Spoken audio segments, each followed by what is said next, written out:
Hello everyone, स्वागत है एक बार पुनः आप सभी का हमारे अपने YouTube channel Shiv coaching classes पर। दोस्तों आज के इस वीडियो में हम देखेंगे दो महत्वपूर्ण लक्षण। देखिए पहला लक्षण है समयुग्मजीय तथा विषमयुग्मजीय के मध्य यानी होमोजाइगस और हेट्रोजाइगस के मध्य डिफरेंस देखेंगे। वहीं दूसरा अंतर जो हम देखेंगे वो है जीन प्ररूप तथा लक्षण प्ररूप के मध्य यानी जीनोटाइप और फिनोटाइप के मध्य लक्षण देखेंगे। तो देखिए ये क्वेश्चन पेपर में 2 या 3 नंबर के क्वेश्चन में कभी कभी पूछे जाते हैं।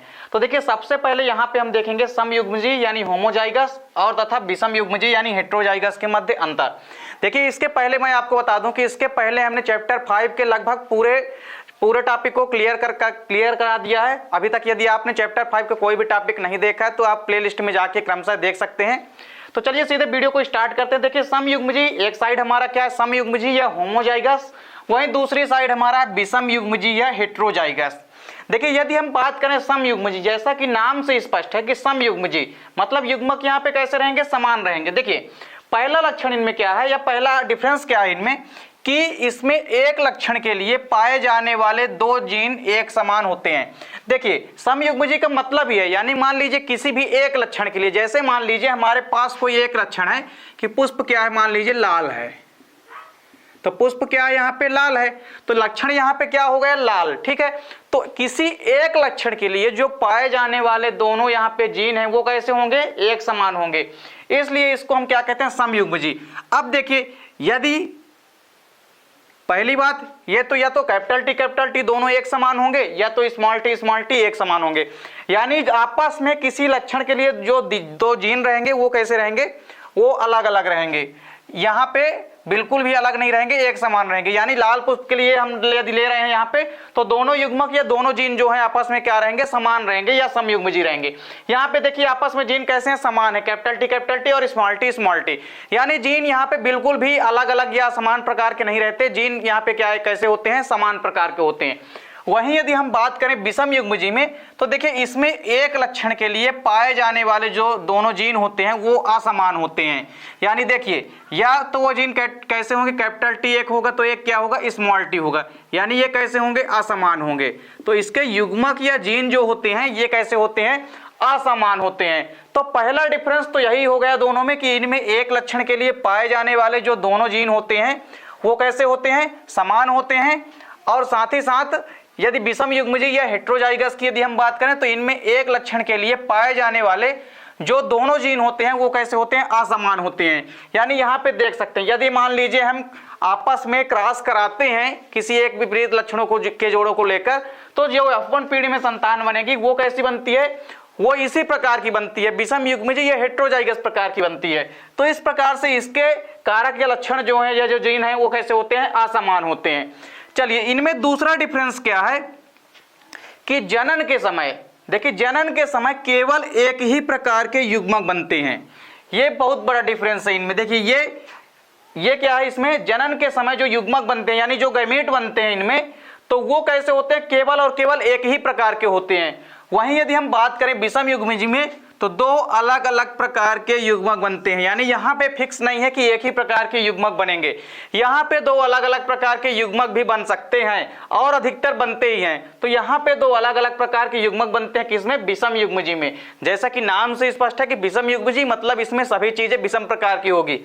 इसके बाद देखिए इनके मध्य तीसरा डिफरेंस क्या है कि जो समयुग्मजीय पौधे होते हैं, समयुग्मजीय पौधों में यदि हम स्वपरागण कराते हैं या हम अंतानिषेचन कराते हैं तब बनने वाली जो संतति है वो जनकों के समलक्षण या समजीनी प्रकार की होती है।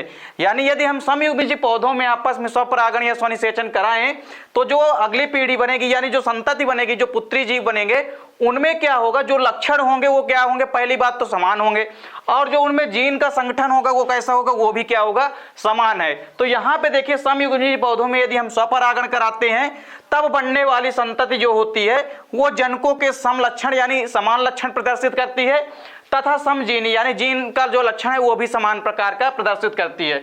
वहीं यदि हम बात करें विषमयुग्मजीय में तो इनमें क्या होता है, इनमें स्वपरागण होने पर संतति में प्रभावी व अप्रभावी यानी डोमिनेंट एवं इनडोमिनेंट दोनों प्रकार के लक्षण व्यक्त होते हैं।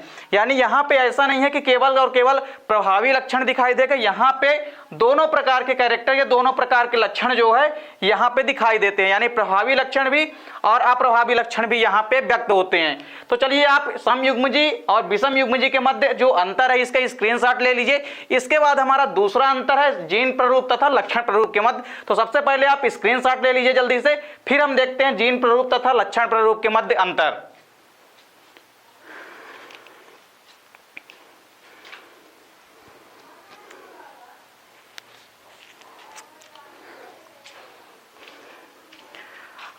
अब देखिए, अब इनके मध्य यहाँ पे दूसरा यहाँ पे अंतर क्या है।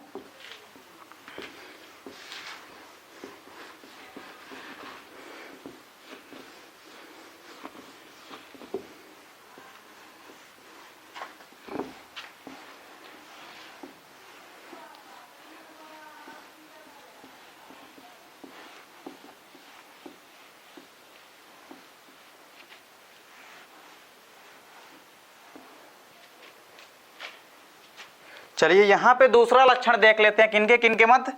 तो यहाँ पे दूसरा लक्षण है अब जीन प्ररूप तथा लक्षण प्ररूप के मध्य। तो देखिए एक साइड तो हमारा क्या है, एक साइड है हमारा जीन प्ररूप, जीन प्ररूप या इसको हम क्या कहते हैं जीनोटाइप, जीन प्ररूप या जीनोटाइप। वहीं दूसरी साइड हमारा क्या है लक्षण प्ररूप या इसको हम क्या कहते हैं फिनोटाइप, लक्षण प्ररूप या इसको हम क्या कहते हैं फिनोटाइप। चलिए इनके मध्य पहला डिफरेंस क्या है।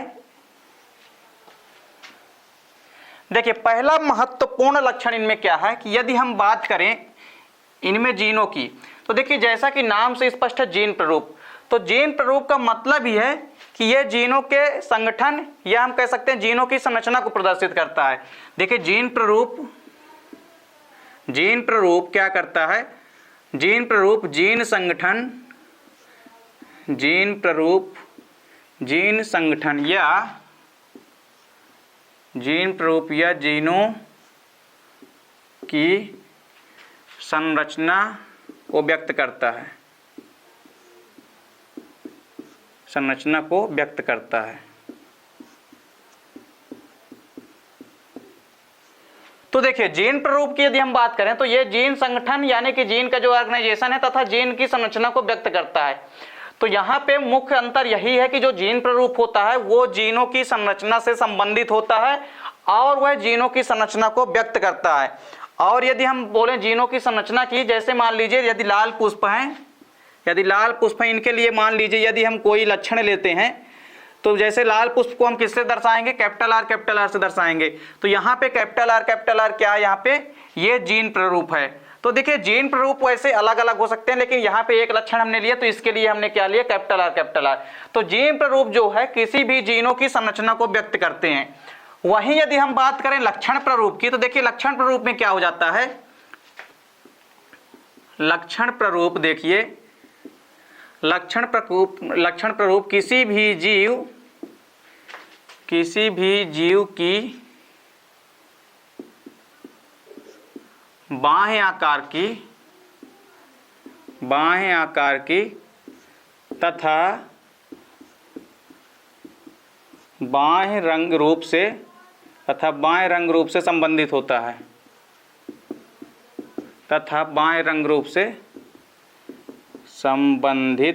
है, अब देखिए इसके जस्ट विपरीत यदि हम बात करें जीन प्ररूप की, तो जीन प्ररूप जो है जीनों की संगठन या जीनों की संरचना को व्यक्त करता है। वहीं जो लक्षण प्ररूप या फिनोटाइप होता है यह किसी भी जीव के बाह्य आकार की तथा बाह्य रंग रूप से क्या होता है, संबंधित होता है। इसका जीनों की संरचना से कोई भी प्रकार का लेना देना नहीं होता है।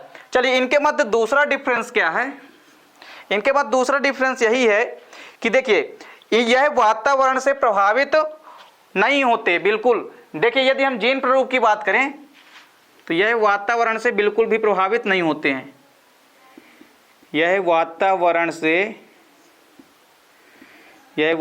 से प्रभावित नहीं होते हैं, यह वातावरण से प्रभावित नहीं होते हैं। वहीं यदि हम बात करें फिनोटाइप की, तो यह वातावरण से प्रभावित हो जाते हैं, यह वातावरण से प्रभावित हो जाते हैं, यह वातावरण से प्रभावित हो जाते हैं। तो देखिए पहला डिफरेंस क्या है कि जो जीन प्ररूप होता है वह जीनों की संरचना को व्यक्त करता है, और वहीं यदि लक्षण प्ररूप की बात करें तो लक्षण प्ररूप किसी भी जीव के बाएं आकार की तथा बाएं रंग रूप से संबंधित होता है। वहीं दूसरा डिफरेंस यदि देखें तो यह वातावरण से प्रभावित नहीं होते हैं। वहीं यदि बात करें लक्षण प्ररूप की तो ये बाएं वातावरण से प्रभावित हो सकते हैं। अब देखिए इनके मध्य तीसरा मेन डिफरेंस क्या है, देखिए इनके अध्ययन से यानी जीन प्ररूप के अध्ययन से, जीन प्ररूप के अध्ययन से, देखिए जीन प्ररूप के अध्ययन से हमको, जीन प्ररूप के अध्ययन से जनकों के बारे में जानकारी मिलती है। देखिए जीन प्ररूप के अध्ययन से जनकों के बारे में, जनकों के बारे में जानकारी प्राप्त होती है। जीन प्ररूप का यदि हम अध्ययन करते हैं तो इससे जो पहले के जनक हैं तो जनकों के बारे में जानकारी प्राप्त होती है, जनकों के बारे में जानकारी प्राप्त होती है। वहीं यदि हम बात करें लक्षण प्ररूप में तो देखिए लक्षण प्ररूप में, देखिए लक्षण प्ररूप के अध्ययन से, लक्षण प्ररूप के अध्ययन से जनकों के बारे में जानकारी प्राप्त करना, जनकों के बारे में जानकारी प्राप्त करना, जानकारी प्राप्त करना कठिन होता है। क्या होता है? कठिन होता है। यानी यहाँ पे आप समझ सकते हैं कि जो जीन प्ररूप होते हैं तो जीन प्ररूप के अध्ययन से हम जनकों के बारे में जानकारी प्राप्त कर सकते हैं। वहीं जो लक्षण प्ररूप है, लक्षण प्ररूप के अध्ययन से हम जनकों के बारे में जानकारी प्राप्त करने में बहुत कठिनाइयां आती है। तो इस प्रकार से देखिए जीन प्ररूप क्या होता है, जीन प्ररूप जीनों के संगठन या जीनों की संरचना को व्यक्त करता है। वहीं लक्षण प्ररूप किसी भी जीव की बाएं आकार की तथा बाएं रंग रूप से संबंधित होता है।